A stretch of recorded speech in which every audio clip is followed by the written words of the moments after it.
오늘 하나님께서 우리에게 주시는 말씀은 사무엘하 8장 1절에서 18절 말씀입니다. 봉독은 1절과 6절, 11절에서 14절만 하도록 하겠습니다.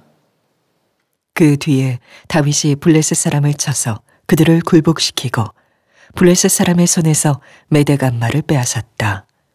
시리아의 다마스쿠스에 주둔군을 두니 시리아도 다윗의 종이 되어 그에게 조공을 바쳤다. 다윗이 어느 곳으로 출전하든지 주님께서 그에게 승리를 안겨주셨다. 다윗 왕은 이것들도 따로 구별하여서 이미 정복한 모든 민족에게서 가져온 것에서 따로 구별하여 둔 은금과 함께 주님께 바쳤는데 그것들은 그가 에돔과 모압과 암몬 사람들과 블레셋 사람들과 아말렉에게서 가져온 은금과 르홉의 아들인 소바 왕 하닷 에셀에게서 빼앗아온 물건 가운데서 따로 떼어놓은 은과 금이었다. 다윗은 돌아오는 길에 소금 골짜기에서 에돔 사람 18,000명을 쳐 죽이고 이름을 떨쳤다. 그때 다윗이 에돔에 주둔군을 두기 시작하여서 온 에돔에 주둔군을 두니 마침내 온 에돔 사람이 다윗의 종이 되었다. 다윗이 어느 곳으로 출전하든지 주님께서 그에게 승리를 안겨주셨다.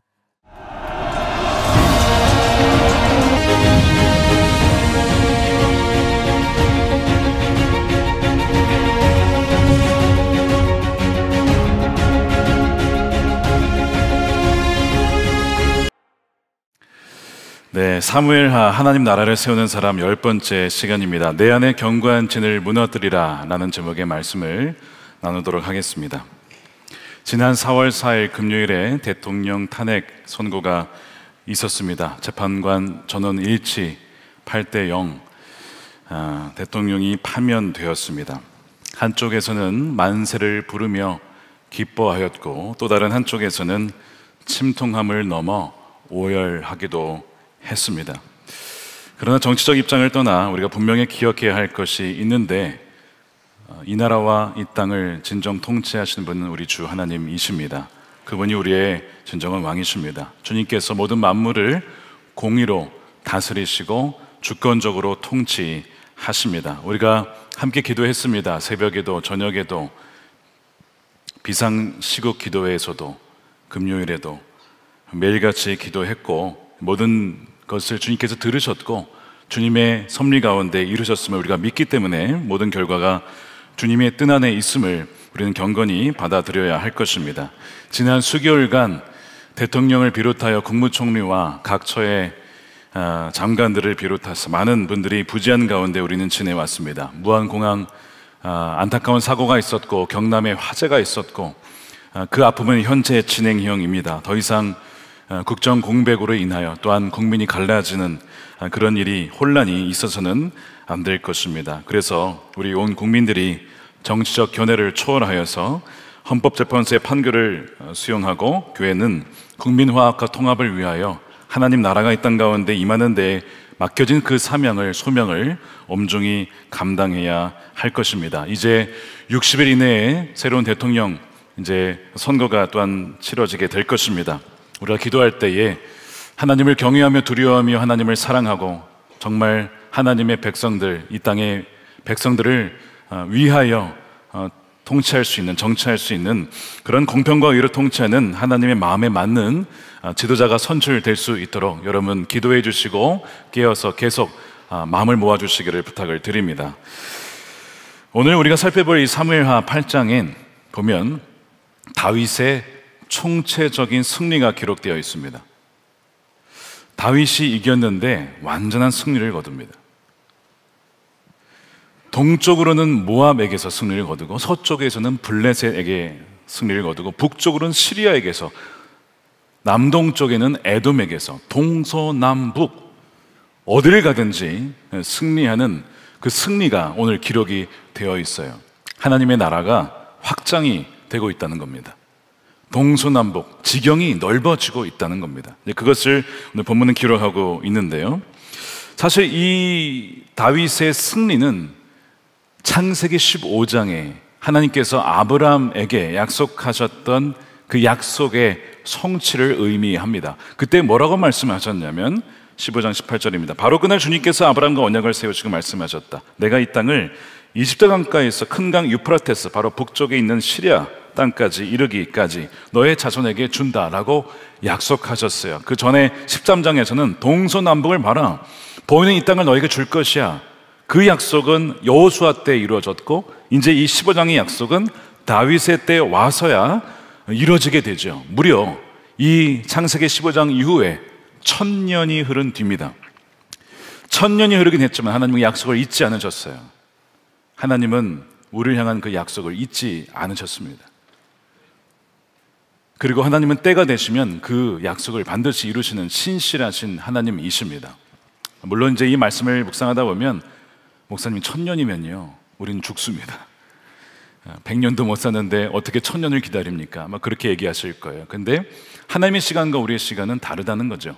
하나님은 시간에 매이지 않고 하나님께는 하루가 1000년 같고 1000년이 하루와 같다는 것을 잊지 말라고 했습니다. 그것이 베드로 후서 3장 8절이죠. 주님께는 하루가 1000년 같고 1000년이 하루 같습니다. 어떤 이들이 생각하는 것과 같이 주님께서 약속을 더디 지키시는 것이 아닙니다. 도리어 여러분을 위하여 오래 참으시는 것입니다. 하나님 계획 가운데 다 있다는 거예요. 하나님의 시간표는 정확하다는 겁니다. 하나님의 시계가 고장난다거나 늦게 간다거나 그런 경우가 없다는 것이죠. 우리를 위해 가장 좋은 것을 안배하시는 분이시고 하나님의 스케줄에 따라 역사하시는 분이 바로 우리 주님이십니다. 역사의 주관자가 우리 주님이신 것입니다. 그래서 1000년 만에 이루어지긴 했지만 하나님은 언제든지 그 1000년에 걸릴 것을 하루만이라도 이루실 수 있다는 뜻이죠. 오늘 이 1절에 보게 되면 이 어마어마한 승리를 거두기 앞서서 그 뒤에 이런 일이 벌어졌다. 이 뒤에라는 표현이 나와요. 그 뒤에, 그 후에 어떤 일이 있은 후에 승리가 벌어졌냐? 승리의 전제 조건이 있었다는 거예요. 그게 뭐냐면 사무엘하 7장 우리가 살펴봤죠. 다윗이 하나님 교회 앞에 가서 하나님 제가 무엇이간데 겸손하게 저희 집안이 무엇이간데 저희에게 이런 은혜를 베푸십니까? 이런 놀라운 약속을 해주십니까? 그러면서 감사와 찬양을 드리며 하나님과 교제한 그 후에 이 승리를 주셨다는 거예요. 동일한 원리가 우리에게 적용이 됩니다. 우리가 세상에 나가면서 많은 문제와 씨름을 합니다. 전쟁을 치릅니다. 근데 그 전쟁에서 승리하기 이전에 뭐가 있어야 된다는 겁니까? 하나님께 나아가서 문제보다 크신 하나님께, 문제보다 크신 하나님께 나아가서 주님과의 교제와 관계 속에 있을 때에 주님께서는 우리에게 승리를 주신다는 사실입니다. 이것이 그 뒤에라는 단어, 짧은 단어지만 거기에 담겨진 의미인 것이죠. 그런데 제가 오늘 초점을 맞추고 싶은 부분은 그 다음입니다. 1절 후반부에 보시면 그 뒤에 다윗이 블레셋 사람을 쳐서 그들을 굴복시키고, 이 부분이에요. 굴복시키고 블레셋 사람의 손에서 메덱 암마를 빼앗았다라고 하는 부분입니다. 다윗이 블레셋을 쳐서 굴복시켰다라고 하는 이 부분은 그전과는 굉장히 다른 부분입니다. 차원이 다른 승리예요. 예전에도 블레셋에 여러 번 찾아왔어요. 그리고 막 쳐들어왔습니다. 그때마다 이긴 적이 있고 진 적도 있습니다. 분명히 이긴 적이 많이 있었거든요. 근데 왜 뭐가 다르냐? 이번에는 다윗이 먼저 쳐들어가서 블레셋을 치되 항복을 시켰다는 거예요. 여러분, 이런 적은 없었습니다. 쳐들어와서 막아내고 몇 번의 전투를 이긴 적은 있지만 그들에게 가서 그들을 항복시킨 적은 없었다는 거예요. 다윗의 때 와서 처음 있는 일이라고 하는 것이죠. 특별히 메덱 암마를 빼앗았다라고 되어 있죠. 이 메덱 암마라는 단어가 역대상 18장에는 어떻게 설명이 되어 있냐면 가드와 그 동네들 이렇게 해석을 합니다. 여러분, 가드라는 동네는 도시는 블레셋의 주요 5대 도시 중에 하나인데 이 가드가 가장 중요한 도시예요. 바로 골리앗의 고향이기도 하죠. 거인들이 사는 동네입니다. 오랫동안 이스라엘에게 위협이 되었던 강력한 요새와 같은 것이 바로 이 가드인데 그 가드와 그 동네를 별칭으로 메덱 암마라고 부릅니다. 이게 무슨 뜻이냐? 여러분, 암마는 어머니란 뜻이에요. 아바가 아버지란 뜻인 것처럼 메덱 암마는 어머니 성읍의 고삐다, 어머니 성읍의 굴레다, 이런 뜻이에요. 그러니까 지금 이 메덱 암마를 굳이 오늘 사무엘하 8장에 가드라는 표현 대신 쓴 이유가 있는 거죠. 메덱 암마는 블레셋의 핵심 도시와 세력으로서 여기에서 이스라엘 전체를 마치 고삐처럼 올가매고 통제한 그 중심이 바로 이 메덱 암마였습니다. 그러므로 인해서 하나님의 백성들이 하나님께 유업을 받은 가나안 땅을 온전히 누리지 못하도록 그렇게 계속 올가매고 고삐처럼 조아되고 그렇게 굴레를 씌웠던 도시가 어디라고요? 메덱 암마입니다. 그러니까 계속 몇백 년간을 이 메덱 암마로 인하여서 블레셋으로 인하여서 이스라엘 고통을 당해 왔어요. 그런데 그 메덱 암마를 다윗이 쳐들어가서 점령했다는 겁니다. 굴복시켰다는 거예요. 엄청난 승리가 주어진 것이죠. 어느 누구도 아브라함 이후에, 모세는 뭐 땅에 들어오지도 못했죠. 여호수아도 사사들도 사울도 해내지 못했던 일을 하나님께서 다윗에게 허락하셔서 그 메덱 암마를 점령케 하신 거예요. 자, 그러면 이 구절이 우리에게 주는 메시지가 뭐냐? 이 메덱 암마가 의미하는 것이 뭐냐면, 영적으로 우리 안에 있는 이 견고한 진이라고 하는 것입니다. 견고한 진. 이 견고한 진은 하나님을 대적하는 어떤 세력이에요. 하나님을 대적하여서 하나님의 유업을 누리지 못하게 하고 하나님의 백성들이 하나님의 약속, 그것을 누리지 못하게 하는 고삐와 굴레와 같은 진을 말해요.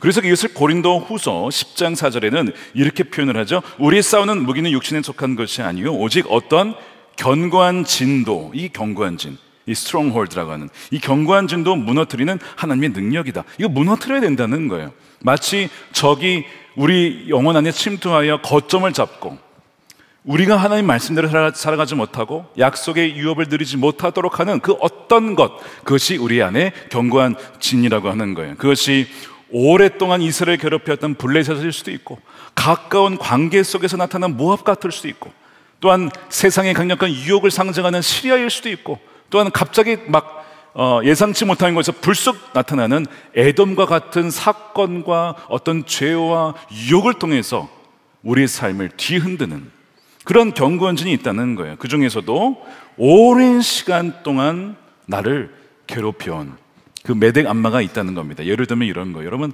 대대로 할아버지, 할머니, 아버지, 어머니, 손주, 손녀 이까지 대대로 흘러오는 어떤 죄가 있을 수 있어요. 여러분, 그거 한번 보셔야 됩니다. 혹시 있는지. 예를 들면 이런 거예요. 아브라함과 이삭과 야곱에게 공통적으로 나타나는 죄가 있었습니다. 뭐였냐면 거짓말입니다. 속임수, 속이는 거죠. 이게 3대에 걸쳐서 나타나요.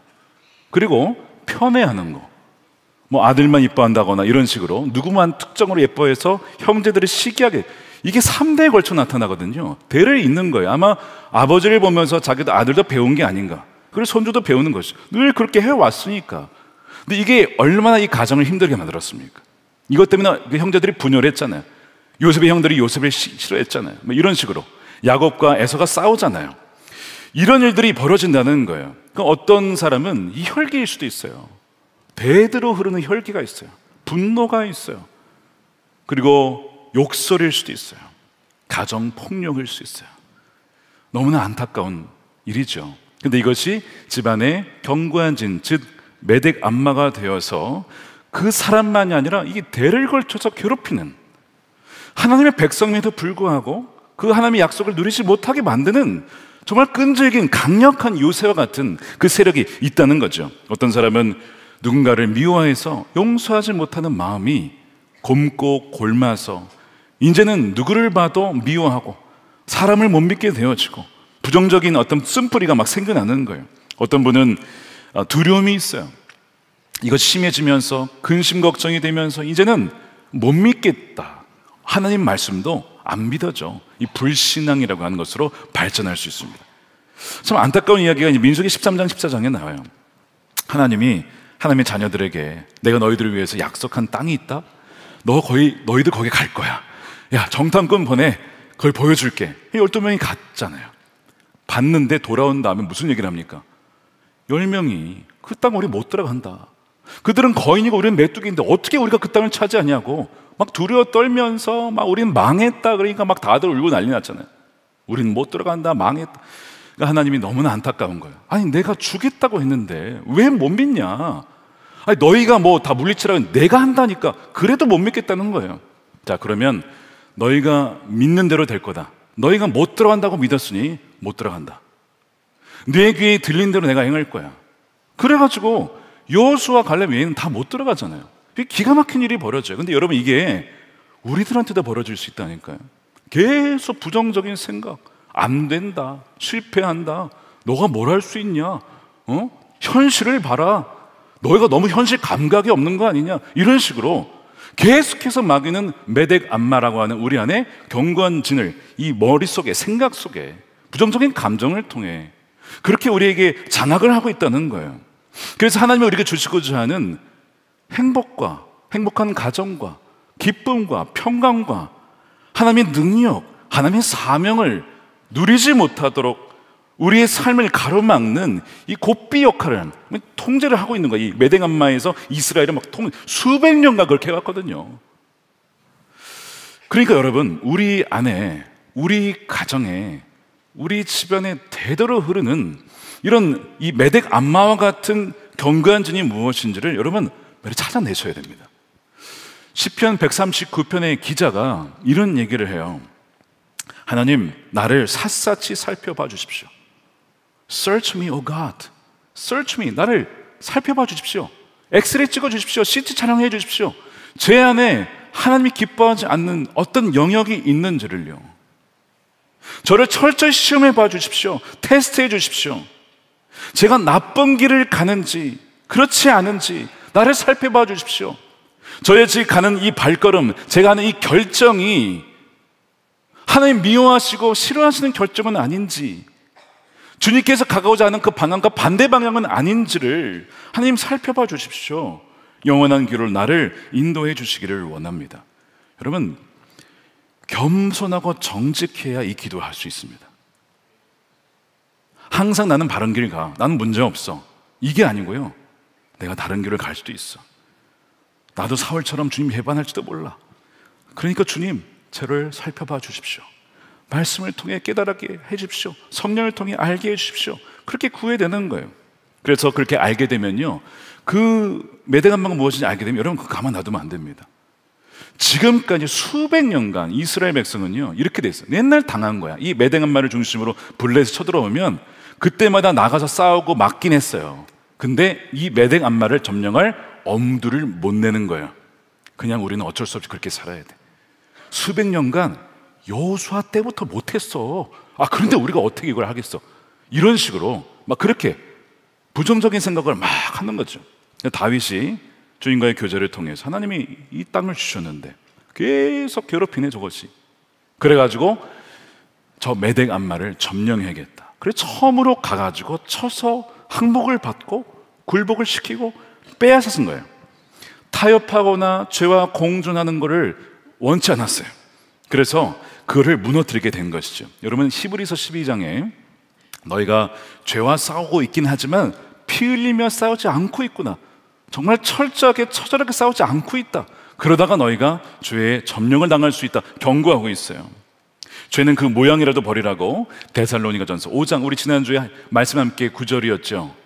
그 말씀을 하고 있잖아요. 단호하게 끊어내라는 거예요. 예수님이 참 이상한 말씀을 하신 적이 있어요.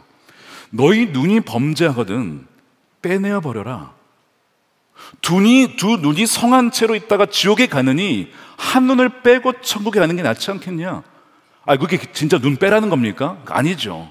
그 정도로 우리 눈으로 보고 듣는 것으로 인하여서 우리가 범죄하게 된다면 그 죄가 얼마나 심각한지 아느냐? 주님께서 그 경각심을 불러일으켜 주시는 거예요. 그러니까 여러분, 우리 견고한 진을 무너뜨리는 것은 이 성경에서 계속 강조하는 부분입니다. 우리는요 이미와 아직 그 사이에 살고 있어요. 이미와 아직, 무슨 얘기냐면 우리는요 이미 예수 그리스도와 함께 이미 죽었죠. 아멘입니까? 갈라디아서 2장 20절에 내가 그리스도와 함께 십자가에 못 박혀 죽었나니 우리 옛사람, 우리 정욕과 쾌락과 탐욕에 물들어 있던 옛사람은 십자가에 못 박혀 이미 죽었다는 겁니다. 우리 옛사람은 끝났다는 거예요. 장사됐다는 겁니다. 이것이 복음이 주는 약속이에요. 우리는 새로운 피조물이 되었고 이제는 더 이상 죄의 종로로 산 자 아니고요, 이제는 그리스도의 종이요, 이제는 복음 안에 자유한 자잖아요. 아멘이죠. 이것이 이미 우리에게 주어진 거예요. 미래가 아닙니다. 이건 이미 주어진 거예요. 그런데 아직 아닌 게 있어요. 이게 뭐냐면 우리가 육신을 입고 있기 때문에 육신의 정욕과 소욕의 유혹을 받습니다. 그래서 이거는 남겨진 싸움, 이거는 주님과 함께 싸워야 될 싸움이에요. 이것이 어디 강조되고 있냐면 골로새서 3장 5절에 너희는 위의 것을 바라보고 땅에 있는 지체를 죽여야 된다. 로마서 8장에 보면 너희가 육신대로 살면 반드시 죽을 것이로되 그러나 성령으로 말미암아 너의 몸의 행실을 죽이면 그러면 살 것이다. 여러분, 이게 안 믿는 사람에게 한 말씀이 아니고 로마 교회 성도들에게 한 말씀이에요. 너희 크리스천들이요, 성도들이요, 우리에게 주어진 남은 싸움이 있습니다. 우리는 이미 새로운 피조물이 되었지만 우리의 육신에 남아있는 죄와의 이 영향력을 싸움으로, 주님과 함께 싸움으로 승리해야 됩니다. 이 얘기를 하고 있는 것이죠. 비유를 들면 이런 거예요. 제2차 세계대전에서 결정적인 승리를 가져온 사건이 뭡니까? 노르망디 상륙 작전이에요. 연합군이 상륙하면서 사실상 나치는 그날로 끝난 겁니다. 그래서 그날을 V-Day라고 하죠. Victory Day, 승리의 날이에요. 그날이. 그래서 그날 그 사건으로 사실상 전세는 뒤집혔다, 끝났다라고 다비 평가를 합니다. 근데 여러분 역사를 보시면요, 노르망디 상륙 작전 이후에 나치가 바로 항복을 안 합니다. 격정적인 패배를 했지만 1년 동안 후퇴를 하면서 아주 치열한 저항을 더 거세게 하죠. 그 전의 전투와 비교할 수 없을 정도로 치열한 전투를 벌입니다. 그게 남은 1년이에요. 이미 이긴 전쟁이지만 남은 전쟁이 있어요. 그러니까 우리가 이것을 치러내야 된다는 거예요. 그러니까 여러분, 이 죄라고 하는 것, 또한 견고한 진을 발견했을 때 가만 놔둬서는 안 된다는 겁니다. 이 싸움에서 실패한 자가 바로 사울이었어요. 하나님이 왕으로 세우셨죠. 그에게 승리를 주셨습니다. 그도 전쟁 잘했어요. 하나님이 은혜를 주셔서 이기게 하셨거든요. 근데 그에게 말씀하신 게 뭐냐면 너 전리품 남기지 말고 다 죽여라. 하나님께 바쳐라. 아강 왕 살리지 말고 죽여라. 깨끗하게. 이건 거룩한 전쟁이야 말씀하셨는데 그가 불순종해요. 생각해보니까 너무 아까운 거예요. 죽이가. 전리품에 대한 탐욕이 있었고요, 사람들 눈치를 봅니다. 두려워하죠. 그 다음에 하나님의 명령이 있긴 했는데 내 생각이 더 맞는 것 같은 이 교만함, 그래서 불순종을 하게 돼요. 사무엘이 그걸 보고 얼마나 안타까워하는지, 왕이시여 어떻게 그렇게 하셨습니까? 사무엘상 15장 23절에 거역하는 것은 점치는 죄와 같습니다. 고집을 부리는 것은 우상 섬기는 죄와 같습니다. 왕께서 말씀을 버리셨으므로 하나님도 왕을 버려 더 이상 왕이 되지 못하게 하셨습니다. 사무엘이 통곡하며 울잖아요. 역대상 10장 13절에 사울이 주님을 배신하였기 때문에 이렇게 죽었다. 그는 주의 말씀을 지키지 않았고 오히려 점쟁이와 상의하며 점쟁이의 지도를 받았다. 이 사울의 메대 간마는 불신앙입니다. 거기에서 불순종이 나와요. 사울은 자신의 내면에 있는 이 견고한 진을 무너뜨리지 못했기 때문에 이 유업을 잃어버립니다. 이스라엘의 초대 왕이라는 유업, 그 영광스러움, 그를 잠시 맛보고 잃어버리게 되는 너무나 안타까운 결말을 맞이하게 됩니다. 여러분, 이 이야기는요, 우리에게 엄중한 경고를 줘요. 사람마다 다 메대 안마가 있어요. 제가 이제 자세히 설명을 드릴 거예요. 근데 이것을 방치하게 되면요, 말씀드린 것처럼 족쇄가 됩니다. 얼감하게 됩니다. 그 인생을 파멸을 시킬 수가 있다는 거예요. 지난 화요일에 참 충격적인 뉴스가 하나 있었죠. 전직 국회의원이 자살을 했어요. 전날 의혹이 있었습니다. 10년 전 사건인데 이 성폭력 의혹을 받았어요. 자기는 아니라고 했거든요. 그런데 그 다음날 죽은 거예요. 그가 죽었기 때문에 이거를 밝혀낼 수가 없어요. 근데 그가 정말 자유로웠다면, 의혹에서 자유로웠다면 죽지 않았을 것 같은데 어쨌든 죽고 말았습니다. 그 10년 전 사건이 정말 사실이었다면, 가정이죠, 그건 몰라요. 근데 사실이었다면요, 여러분, 그것 때문에, 그 성적인 죄, 그 쾌락 때문에 그 피해자도 피해자지만 이 가해자도 결국 인생이 너무나 안타까운 결말을 맞이하게 된 것입니다. 여러분, 이 메대 안마가 이렇게 무서운 거예요. 그러니까 다윗이 괜히 가만 놔두지 않은 게 아닙니다. 그거를 침공한 것이죠. 거기를 무너뜨려야만 하나님이 우리에게 주신 약속과 유업을 누릴 수가 있기 때문에 그렇습니다. 다윗이 이 메덱 암만을 정복한 이후에 동서남북 어디를 가든지 승리하게 되면서 정말 이 아브라함에게 하셨던 약속이 성취되어지게 되거든요. 자, 그러면 예수 그리스도 안에서 우리에게 주어진 약속, 유업은 무엇일까요? 자, 제가 여러분을 위해서 다 정리해 왔습니다. 나중에 이제 이거를 그냥 믿음으로 다 취하시면 돼요. 자, 보세요. 로마서 8장에 죄와 율법의 속박으로부터 완전한 자유를 주셨어요. 너희는 그리스도 안에 있기 때문에 더 이상 정죄함이 없다. 아멘입니까? 우리에게 정죄함이 없을 뿐만 아니라 우리는 죄에서 자유할 수 있는 능력도 받은 거예요. 이미 십자가에서. 이게 이미 우리가 주어진 능력입니다. 두 번째, 요한복음 14장에 세상이 알 수도 없는 평강을 주신대요. 하나님의 평강이 여러분들에게 있을 것입니다. 이것이 우리가 준 약속이죠. 세 번째, 성령 안에서 누리는 의와 평강과 희락, 기쁨, 상황을 뛰어넘는 기쁨 말입니다. 항상 기뻐하라. 항상 기뻐하라. 왜요? 하나님이 왕이시니까. 그거를 우리에게 주셨다는 것이죠. 하나님을 아바, 아버지라 부를 수 있는 자녀의 특권. 야, 자녀의 특권. 아버지, 하나님이 우리 아버지요. 믿음으로 간구하라는 거예요. 구하라는 거예요. 얼마나 좋습니까? 이게 남의 아버지만 어려운데 나의 아버지면 주님, 아버지는 가서 구하는 거예요. 그 특권이 있는 것이죠. 그리스도와 함께 상속자가 되는 영광. 여러분, 상속자 되기 원하십니까? 어마어마한 상속자. 이미 하늘의 풍성한 유업이 그리스도 안에서 여러분들에게 상속된 줄로 믿습니다. 우리가 당하는 고난, 어떤 박해, 장차 우리가 받은 영광과 비교할 수 없도다. 이것이 우리에게 주어진 약속이잖아요. 요한복음 10장에 보면요, 우리에게 생명을 주시러 주님이 오셨대요. 내가 온 것은 생명을 주고 양들에게, 그러나 풍성한 생명을 더하려 하심이라. 그냥 생명이 아니라 풍성한 생명, 영어로 abundant life. 와우, 하나님께서 정말 우리에게 이걸 주셨구나. 근데 우리는요, 이것을 누리지 못하는 거예요. 믿질 못하고요, 그냥 겨우 살아가는 인생.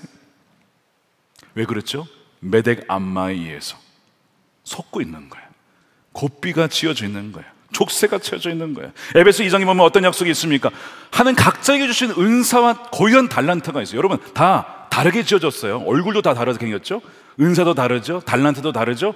고유에게 주셔서 이것을 그리스도와 그리스도의 그 나라와 주의 영광을 위해 살아갈 수 있는 의미 있는 삶, 가치 있는 삶을 위해 우리를 창조하시고 우리에게 부여해 주셨습니다. 여러분, 의미 있고 가치 있는 삶을 살고 계십니까? 아멘이 잘 안 나오죠. 여러분, 이게 마귀가 우리를 속이고 있는 거예요. 약속이 있는데 우리의 현실은 너무 괴리가 큰 것 같은 거죠. 그러니까 아멘을 담대하게 못하는 거예요. 여러분, 이게 근데 자연스러운 게 아니라고요. 이것이 너무나 많은 그리스도인들이 여기에 속고 있어서 이거는 뭐 약속이 그냥 말씀이 있는 거 나랑 상관. 어느덧 마귀가 계속 이게 너의 삶하고는 상관이 없는 거야. 그거는 뭐 모세나 뭐 여호수아나 그런 인물이나 그렇지 너하고는 아무 상관이 없어요. 여러분, 이게 누가 한 거냐고. 마귀가 심어주는, 그게 여러분 메덱 암마입니다. 견고한 진은 나중에 이 고린도서 읽어보시면 생각을 통해서 형성되는 진입니다. 부정적인 생각, 음란한 생각, 거짓말, 패배의식, 이런 것들이 겹겹이 쌓이면서 겨우하게 성처럼 내 삶을 장악하거든요. 근데 이런 것들이 다 이 유업을 누리지 못하게 만드는 거예요. 지난 목요일에 새벽에 이제 믿음으로 사는 남자들이 모였어요. 줄여서 미사남이라고 하는데 한 163명 정도 모였습니다. 새벽 기도는 따로 모이고 남자들만 모인 거죠. 이번에 미사남 신청을 받으면서 믿음으로 돌파하고 싶은 영역이 무엇입니까? 물었어요. 60%가 사명과 비전을 발견하고 싶어서 왔습니다. 사명과 비전. 뒤집어서 말하면요, 저에겐 사명이 없습니다. 비전이 뭔지 모르겠습니다. 제가 무엇을 위해 살아가야 될지 모르겠습니다. 어느 방향으로 가야 될지 모르겠습니다. 그런 분들이 60%예요. 30%는요, 영적 침체가, 그걸 회복하고 싶습니다. 또 30%는 두려움과 염려를 극복하고, 너무 미래가 두려워요. 염려가 됩니다. 내 인생이 어떻게 될지 모르겠습니다. 그걸 극복하고 싶다는 거예요. 또 다른 의견은 마음의 상처와 쓴뿌리와 관계의 문제와 중독, 도박, 술, 담배, 미디어, 음란, 이 중독을 해결하고 싶습니다. 그걸 극복하기 위해서 왔다는 거예요. 사람마다 메덱 암마가 다 달라요. 근데 분명한 것은 그 메덱 암마 때문에 하나님이 주신 유업을 내가 누리지 못하고 있다는 거거든요. 그래서 두려움과 염려와 상처가 이 메덱 암마가 그들의 삶을 꽃빛처럼 쥐고 있는 거예요. 통제하고 있는 거예요. 죄로부터의 자유와 평강과 풍성한 생명과 의미 있고 가치 있는 삶을 이제 살고 싶습니다. 그래서 이제는 더 이상 그렇게 살고 싶지 않고 끌려가고 살지 않고 죄에 끌려가는 삶이 아니라 이제는 죄를 끊고 믿음으로 거룩한 삶을 살고 싶습니다. 그렇게 결단하여 모인 이들이 그 믿음으로 사는 남자들이에요. 자, 그렇게 해서 이제 앞에 모여가지고 다 앉아가지고 찬양하고 뭐 찬양 인도하시는 분들 얼마나 열심히 뜨겁게 찬양하시는지 저도 앞에서 찬양하고 기도하고 막 해서 저도 이제 앞에서 하는데 이 느낌을 제가 언제 받아본 적이 있어요. 이렇게 막 찬양하고 남자들이 기도하고 이 느낌을 내가 언제 받아서 봤었는데 언제였더라 생각해보니까 군대에서 군대 주위를 둘러보면 다 남자들만 이렇게 남자들이 있는데 뜨겁게 기도하고 찬양하고 실로암 부르면서 했던 그때 그 수십 년 전의 장면이 생각이 나더라고. 그래서 군대인가? 아니면 교회예요, 교회. 교회인데 눈 감으면 군대인가? 계속 이런 가운데 있다가 마음속에 군대 맞지? 하나님의 군대 맞지? 거룩한 군대 맞지?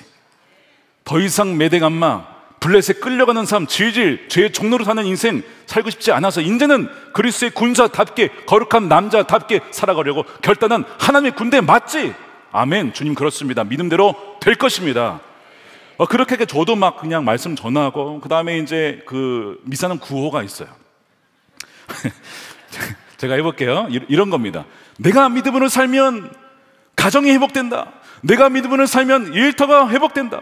내가 믿음으로 살면 한국교회가 회복된다. 내가 믿음으로 살면 하나님의 나라가 회복된다. 할렐루야.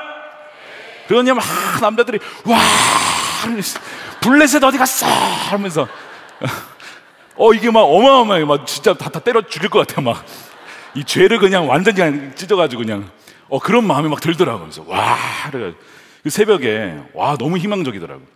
진짜 이 다윗들이 다 모여가지고 여성분들도 한번 해보세요. 여성교회 모여가지고 한번 너무 감사했어요. 그 새벽에 주님께서 믿음의 남자들을 일으켜 계시구나. 그리고 메대감만은 무너지고 하나님의 유업을 누리게 될 걸 저는 확신하게 되었습니다. 근데 여러분 오늘 이제 말씀을 가만 보게 되면 이 승리의 원천이 이 다윗에게 있지 않다는 걸 알게 됩니다.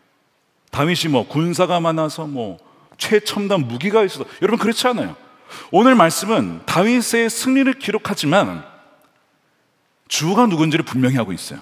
그것이 6절 14절이에요. 다윗이 어느 곳으로 출전하든지 주님께서 그에게 승리를 안겨주셨다. 할렐루야. 다윗이 어느 곳으로 출전하든지 주님께서 그에게 승리를 안겨주셨다. 주님이 여러분들에게 승리를 주시는 것입니다. 주님이. 근데 참 어느 곳으로 출전하든지 이게 너무 은혜가 되는 거예요. 야, 너는 교회에서만 믿음이 좋지 나가면 힘이 없지. 그게 아니라 교회에서도 가정에서도 직장에서도 출장을 가서도 학교에 가서도 선교제에 가서도 어디를 가든지 주님과 함께 할 때에 승리를 주신 주님인 줄로 믿으시길 축복합니다. 그러니까 여기 주어는 주님 여호와라고 되어 있어요. 뭐 다윗이 하는 게 아니에요. 다윗이 어떻게 죄를 이기겠습니까? 다윗은 죄를 이길 수가 없지만 하나님이 이기게 하셨던 것이죠. 그래서 제가 1부 예배 때부터 계속 우리 그리스도인들이 먹어야 될 라면이 있다고 말씀을 드렸어요. 주님과 함께 라면. 제가 이 얘기를 했더니 끝나고 어떤 목사님이 카톡을 딱 주시더라고요. 그래서 뭔가 봤더니 목사님 주님과 함께 라면과 겉들여야 될 음식이 하나 있습니다. 뭡니까? 했더니 주님만을. 저희가 이러고 놉니다. 교회 농담. 생각해보니까 주님만을 마늘을 넣으면 맛있을 것 같아. 뭐 어쨌든 여러분 주님과 함께라면 어디든 가든지 승리하게 될 줄로 믿습니다. 여러분 라면을 드실 때 그냥 드시지 마시고 주님과 함께라면 내가 이길 수 있어. 어디든지 이길 수가 있어. 여러분 우리는 이길 수가 없어요. 나중에 우리가 이제 다윗의 넘어지는 부분을 볼 거예요. 그 다윗이 그 죄에 이렇게 연약하다니. 여러분 우리는 이길 수가 없습니다. 근데 주님과 함께 늘 주님이 함께 계시고 주님만을 의지하고 우리가 주님을 의식하고 믿는 것이 얼마나 중요한지 몰라요. 그럴 때 주님께서 우리에게 승리를 주신 줄로 믿습니다. 여러분, 이 미국의 노예 해방하면 떠오르는 인물이 누구죠? 아브라함 링컨을 떠올리실 거예요. 그리고 인종차별 철폐를 위해서 소리를 외쳤던 분은 마틴 루터 킹이잖아요. 근데 이 두 분에게 직접적으로 간접적으로 영향을 미친 사람이 있습니다. 프레데릭 더글라스라는 분이에요. 제가 미사님 때 잠깐 나눴는데, 이 프레데릭 더글라스는 실제로 이 아브라함 링컨에게 연합군의 흑인 병사를 넣어야 됩니다. 그리고 그들의 인권적인 처우를 개선해 줘야 됩니다. 이렇게 계속 의견을 얘기를 하고 이 노예제도 폐지에 나갈 수 있도록 영향을 준 사람이 이 더글라스라는 사람이에요. 그리고 100년 뒤에 마틴 루터 킹 목사님에게도 영향을 미쳤죠. 이분이 이제 북극성이라는 노스폴이라고 하는 신문을 만들면서 노예제도가 얼마나 악랄한 제도인지를 계속 사람들에게 알립니다. 그리고 연설을 하게 되죠. 많은 사람들에게 영감을 줍니다. 이 타고난 연설가였어요. 바리톤으로 아주 사람들에게 영감을 주고, 노예제도를 없애야 된다. 많은 사람들이 모이게 되죠. 작가였습니다. 지도자가 되었습니다. 그의 삶의 모토가 있는데, 옳음에는 성별이 없고 진리에는 인종이 없으며 색깔이 없으며 하나님은 우리 모두의 아버지이시며 우리는 모두 형제다. 그래서 모든 인간은 동등한 권리를 갖는다라는 이 보편적인 가치의 토대를 둔 사람이 바로 이 프레데릭 더글라스라는 사람이에요. 근데 놀라운 것은 뭐냐면 이 사람이 원래 흑인 노예였다는 겁니다. 태어났을 때 인생 자체가 그냥 이 메덱 안마였다는 거예요. 경관친이에요. 인간 취급받지 못합니다. 물건이었습니다. 공부하지 못해요. 노예가 왜 공부를 해? 글을 읽지도 못하죠. 배우지도 못하죠. 자유에 대한 갈망조차 품지 못할 정도로 그렇게 열악한 삶을 살아갔던 사람이 이 프레데릭 더글라스예요. 근데 어떻게 이 사람이 노예제도 폐지를 외치면서 아브라함 링컨과 또한 이 나중에 100년 뒤의 사람이죠, 이 마틴 루터 킹에까지 영향을 미칠 수 있었을까? 혼자 이걸 할 수 있었겠습니까? 불가능하죠. 두 가지의 요인이 있었어요. 첫 번째는 그가 13살 때 한 감리교 목사님으로부터 복음을 듣습니다. 하나님이 우리 아버지시고 나의 삶은 나 스스로는 절대 이것을 이길 수가 없는데, 그런데 하나님께서 우리의 아버지가 되시며 주님께서 우리의 구속자가, 나의 구속자가 되시면 그거는 가능하다. 그래서 예수님을 영접합니다. 그것이 결정적인 계기가 돼요. 말씀을 사모하게 되죠. 그래서 말씀을 어쨌든 막 찢어진 종이라도 구해가지고 막 그것을 읽는 거예요. 그렇게 말씀을 사모하면서 공부를 해요. 두 번째 요인은 뭐냐면 그의 영적 멘토인 찰스 로슨입니다. 찰스 로슨이 이 더글라스에게 영의 세계가 있다. 보이는 게 다가 아니야. 느껴지는 게 다가 아니야. 현실이 다가 아니라 믿음의 영역에서 바뀌면 현실이 바뀌는 거야. 이런 영의 세계를 알려줘요. 그래서 기도하는 법, 찬양하는 법을 알려주면서 어느 날은 이 더글라스에게 이런 예언적인 얘기를 해요. 하나님께서 너를 통해 하실 위대한 일이 있어. 그러니까 너는 그것을 위해 준비해야 돼. 여러분, 이 말은요, 여러분들이 만약에 더글라스라고 칩시다. 어떻게 여러분 받아들이시겠어요? 난 노예인데 뭐 내가 뭘 할 수 있겠어. 실제로 더글라스 그렇게 응답합니다. 하지만 저는 평생 노예인데요. 그의 언어에 뭐가 담겨 있습니까? 족쇄가, 굴레가, 이 메덱 안마라고 하는 굴레가 쓰여져 있는 거예요. 하나님 믿긴 했지만 여전히 현실적으로 그게 되냐 이거죠. 불가능하다 이겁니다. 그때 이 로슨이 이어서 얘기를 하죠. 주님은 너를 자유롭게 할 수 있어. 그분께는 모든 것이 가능해. 하나님을 신뢰하게, 그리고 그분께 구하고 두드리고 찾으면 구하게 될 것이고 하나님이 주실 거야. 자유를 원한다면 믿음으로 간구하게나 주님께서 너에게 그 자유를 주실 것이네. 이 날이 이 더글라스의 메덱 안마가 무너지는 날이었습니다. 그 말씀을 통하여, 예언적인 말씀을 통하여 그의 영혼 깊숙이 이 말씀을 품고 살아가게 되죠. 그래서 평생 노예로 살아야 돼. 이것이 무너지면서 그가 외치기 시작합니다. 공부를 하기 시작하고 글을 알게 되고, 그 다음에 이 타고난 어떤 연설 능력이 있다 그랬잖아요. 그거를 외쳤을 때 사람들이 모이기 시작합니다. 글을 세워주기 시작합니다. 결국엔 사람들이 돈을 모아서 그를 자유롭게 해줘요. 자유인이 됩니다. 그걸 가지고 지도자의 역할을 해서 많은 사람들에게 영감을 주며 노예로 평생 사는 게 아니라 하나님이 우리에게 주신 건 자유다.